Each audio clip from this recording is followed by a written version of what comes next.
Kemudian mendekatlah anak-anak perempuan Zelafehat bin Hefer bin Gilead bin Makir bin Manasye dari kaum Manasye bin Yusuf. Nama anak-anaknya itu adalah Mahla, Noah, Hogla, Milka, dan Tirza.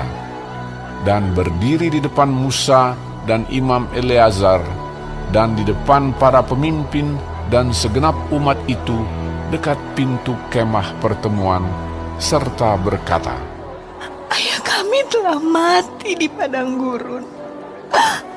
Walaupun ia tidak termasuk ke dalam kumpulan yang bersepakat melawan Tuhan, ke dalam kumpulan Korah, tetapi ia telah mati karena dosanya sendiri, dan ia tidak mempunyai anak laki-laki.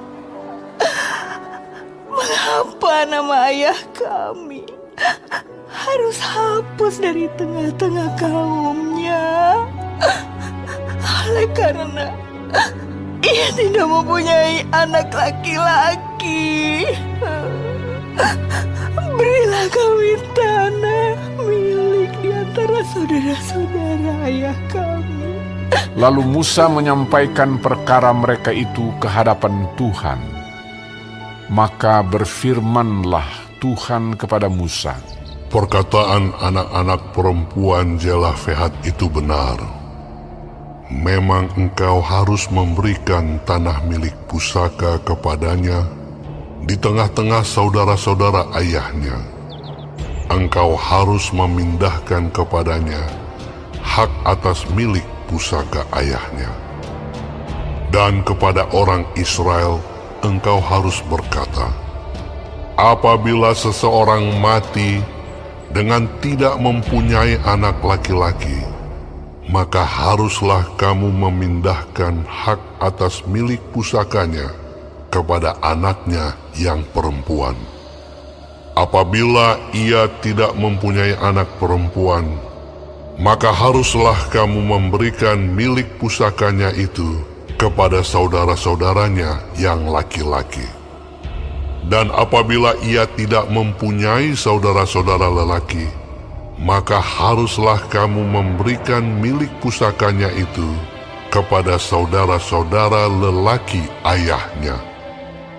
Dan apabila ayahnya tidak mempunyai saudara-saudara lelaki, maka haruslah kamu memberikan milik pusakanya itu kepada kerabatnya yang terdekat dari antara kaumnya, supaya dimilikinya. Itulah yang harus menjadi ketetapan hukum bagi orang Israel, seperti yang diperintahkan Tuhan kepada Musa. Tuhan berfirman kepada Musa, naiklah ke gunung Abarim ini, dan pandanglah negeri yang kuberikan kepada orang Israel. Sesudah engkau memandangnya, maka engkau pun juga akan dikumpulkan kepada kaum leluhurmu, sama seperti Harun abangmu dahulu. Karena pada waktu pembantahan umat itu di padang gurun Zin, kamu berdua telah memberontak terhadap titahku untuk menyatakan kekudusanku di depan mata mereka dengan air itu. Itulah mata air Meriba dekat Kades di padang gurun Zin.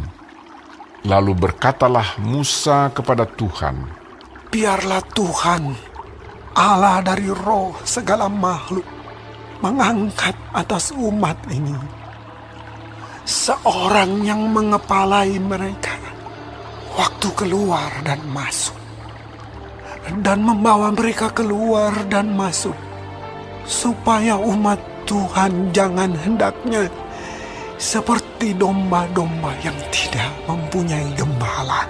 Lalu Tuhan berfirman kepada Musa, ambillah Yosua bin Nun, seorang yang penuh roh, letakkanlah tanganmu atasnya. Suruhlah ia berdiri di depan Imam Eleazar dan di depan segenap umat. Lalu berikanlah kepadanya perintahmu di depan mata mereka itu, dan berilah dia sebagian dari kewibawaanmu, supaya segenap umat Israel mendengarkan dia. Ia harus berdiri di depan Imam Eleazar, supaya Eleazar menanyakan keputusan Urim bagi dia di hadapan Tuhan. Atas titahnya mereka akan keluar, dan atas titahnya mereka akan masuk, ia beserta semua orang Israel, segenap umat itu. Maka Musa melakukan seperti yang diperintahkan Tuhan kepadanya.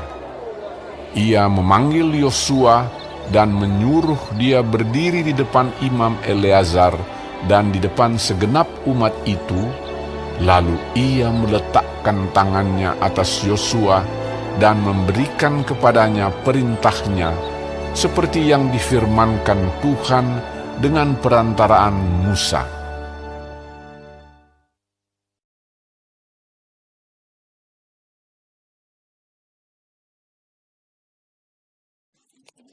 Shalom semua jemaat Tuhan. Kembali kita di dalam pendalaman Alkitab Clear Sight. Sekarang kita sudah memasuki kitab Bilangan 27. Tuhan Yesus memberkati. Taurat memperlakukan laki-laki dan perempuan sederajat. Taurat melindungi kaum perempuan yang sering terabaikan hak-haknya. Tujuan hukum adalah untuk menciptakan keteraturan di dalam masyarakat. Dalam masalah hukum waris, Musa diperhadapkan pada kasus di antara anak-anak perempuan Jelapehat yang meminta hak warisnya mereka. Karena Jelapehat tidak memiliki anak laki-laki.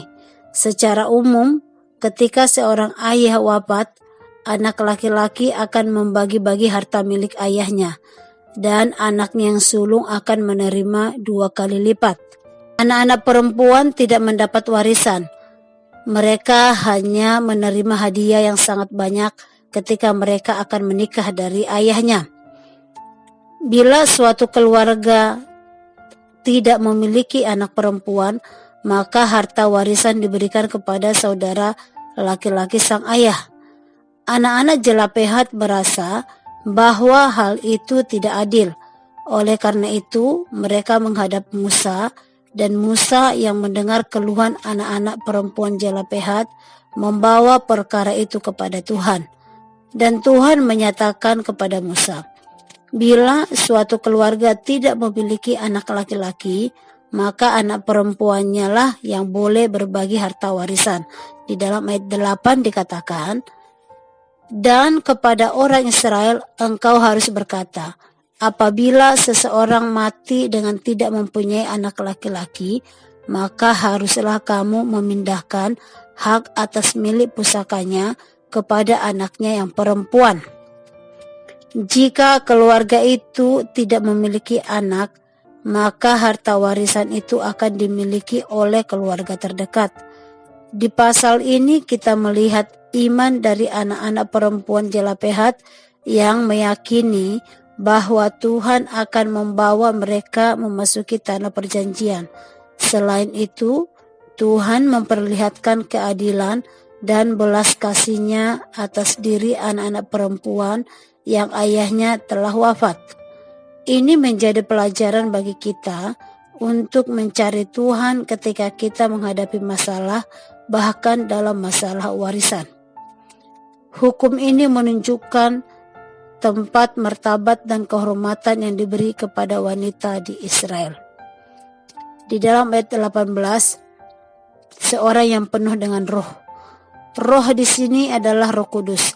Di antara kecakapan Yosua untuk menjadi pemimpin yang terbesar ialah bahwa ia dipimpin oleh roh.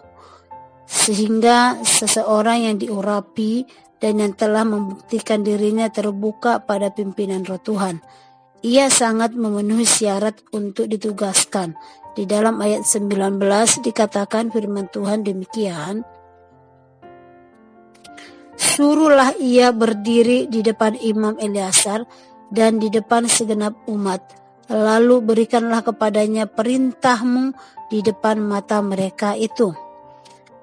Dan Yosua diperlengkapinya dengan segala kewibawaan untuk memimpin umat Tuhan.